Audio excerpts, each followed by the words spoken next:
When will they ever learn? Encore un pape, encore un homme habillé en robe blanche censé représenter le prince de la paix qui en même temps mange de la chair d'un pauvre veau. Quand est-ce qu'on va apprendre? Quand est-ce qu'on va apprendre? La vraie vision, mes amis, ça commence avec une vision d'égalité entre tous les êtres, pas seulement les êtres humains. Dans la Bhagavad Gita, le texte sacré que je cite souvent sur cette chaîne, au fait, si t'es là pour la première fois, bienvenue. C'est une chaîne où on explique et on défend la théologie du Vaishnavisme ou de la conscience de Krishna et en même temps on attaque ou on fait un défi envers le physicalisme, donc qui dit que toi et moi, ta conscience, ma conscience, ce ne sont que des produits de neurones et de protones dans ton cerveau, chose qui est faux, en tout cas selon l'autorité biblique, et que dire des écritures védiques comme ce texte que je cite souvent, notamment la Bhagavad Gita. Et donc, dans le chapitre 5, verset 18 de la Bhagavad Gita, le chant du Seigneur, Krishna, ou Dieu lui-même, dit clairement « Vidya vinaya sampane brahmani gavhashtini shunichaiva sopakecha pandita samedarshina » que quelqu'un qui a une vision vraiment spirituelle du monde et d'autrui voit d'une vision d'égalité, d'une vision égale. Samadarshina, en sanskrit, ça veut dire une vision égale ou d'égalité. Qu'est-ce qu'il voit ou qu'est-ce qu'elle voit avec un œil égal ou un œil d'égalité?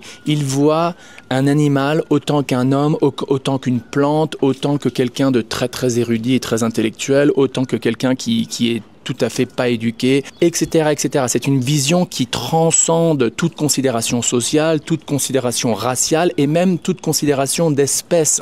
Et c'est là, malheureusement, où nos amis les chrétiens se trompent et se trompent grave. Avec, par exemple, saint Thomas d'Aquin, saint Thomas d'Aquin qui, il y a des siècles et des siècles, a établi cette hiérarchie des êtres, cette fameuse hiérarchie des êtres où il croit que d'abord il y a Dieu, après il y a les anges, après il y a l'homme, après l'homme il y a la femme.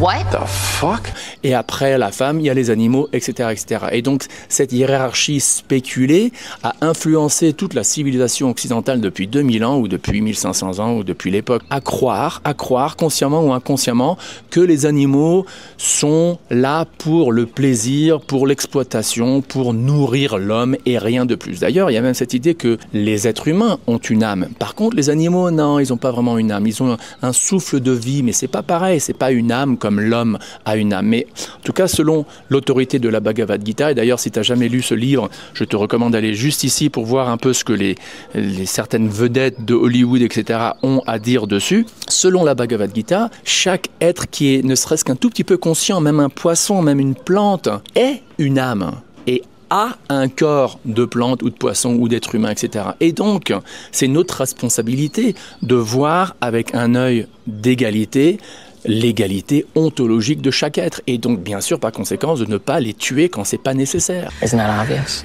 Donc, ce nouveau pape, aussi gentil qu'il pourra l'être, il prêche la paix d'un côté tout en mastiquant la violence de l'autre. Et ça marche pas. Tu peux pas parler de compassion, d'amour de Dieu et en même temps te goinfrer de chair animale. Ça ne marche pas. Ça ne marche pas. Ou en tout cas, ta conscience et ta dévotion envers Dieu sera vraiment, vraiment affectée par toute cette violence à laquelle tu contribues et carrément la violence que t'ingurgites littéralement.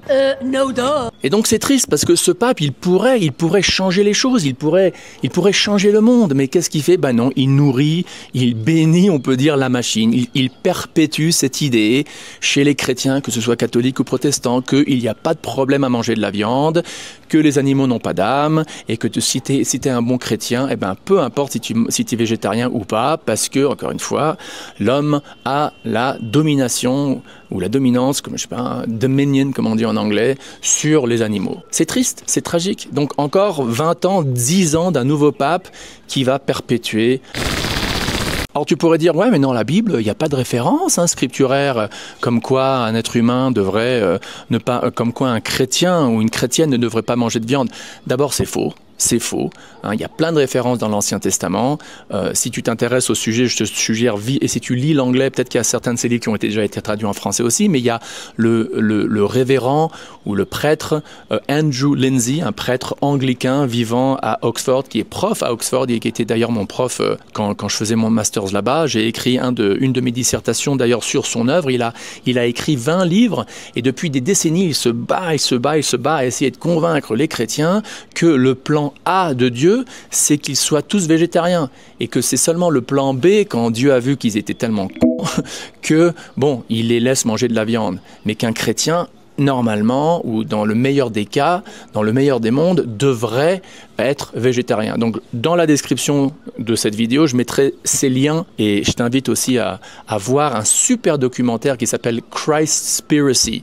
Hein, pas conspiracy ou conspiration, mais Christspiracy, qui est basé donc sur la prémisse que Jésus en fait ne prêchait que ça, et que d'ailleurs il était tellement fâché, il a fait toute une scène, tout un scandale hein, dans cette fameuse scène où il renverse les tables dans le temple, pas parce qu'il faisait les gens vendaient X ou Y, mais précisément parce qu'il tuait des animaux et se faisait plein de fric à vendre de la chair animale, et ça devenait d'ailleurs il y a des scènes dans le documentaire où tu vois d'un point de vue archéologique carrément des passages où le sang de centaines et de milliers d'animaux qui étaient exécutés et tués tous les jours dans ce temple coulait, quoi. Et c'est ça à quoi Jésus s'opposait.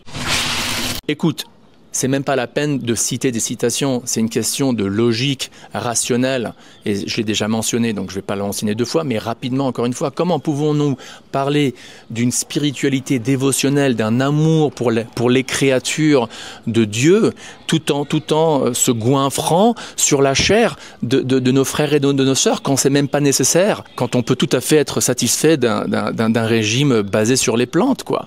Et peut-être avec un peu de lait venant de vaches qui ne sont pas envoyées à l'abattoir. Ça va de soi, ça va de soi. No duh. Mais malheureusement, pendant 20 ans encore, ou 30 ans, ou aussi longtemps que notre cher nouveau pape va vivre, eh ben ça va être rebelote. C'est dommage. En parlant d'ignorance et en parlant de conscience, j'ai fait une vidéo où je parle de la conscience en général et à quel point nous sommes bombardés par les films de Hollywood à croire que la conscience est précisément, comme j'ai dit au tout début, juste un produit de neurones et de protones dans le cerveau et non pas un phénomène éternel métaphysique venant de Dieu. Et donc si ça t'intéresse, tu peux cliquer ici pour voir cette vidéo. Merci d'avoir regardé et à la prochaine.